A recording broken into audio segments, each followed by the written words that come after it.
আসসালামু আলাইকুম, কেমন আছেন? সালাম কালাম তো ভালোই দাও। শুনলাম তুমি নাকি সবার সঙ্গে বেয়াদবি করে বেড়াও, এলাকার কোনো মানুষই নাকি তোমার সঙ্গে স্বস্তিতে থাকতে পারে না, তোমার বাপের কাছে নাকি প্রতিদিনই বিচার যায়। সালাউদ্দিন কেমন আছোস? দোস, তুমি আমার নাম ধরে ডাকলা? তোর নাম সালাউদ্দিন না? হ্যাঁ। তা কি ডাকু শালা? শোনো, আমি তোমার বাপের বন্ধু, বাপের বন্ধুরে কেউ নাম ধরে ডাকে? তো বাপের বন্ধু কি আমার বন্ধু হইতে পারে না? ম্যাচ আছে?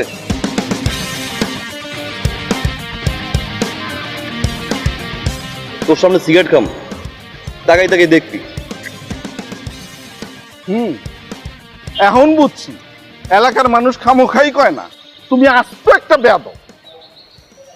এই যে আপনারা আমি সালামটা দিলাম, মুসলিম হিসাবে উচিত ছিল আপনার সালামের উত্তরটা দেওয়া। আমি তো ভদ্রতার সহিত আবার জিজ্ঞাসা করছি, আঙ্কেল কেমন আছেন? উত্তর দিছস? উত্তর দেস না। তুই উত্তর না দিয়া তুই আজকে আমারে কস আমি আস্ত বড় বেয়াদব।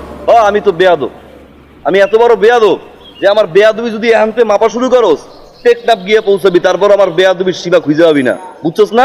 এমন একটা কাজ কর, তুই সোজা গিয়া আমার বাসায় কলিং বেল দিবি, কলিং বেল দিয়া পর আমার আব্বারে কবি যে আপনার পোলায় তো বেয়াদব, আমার সামনে সিগারেট খাইছে, যা যা।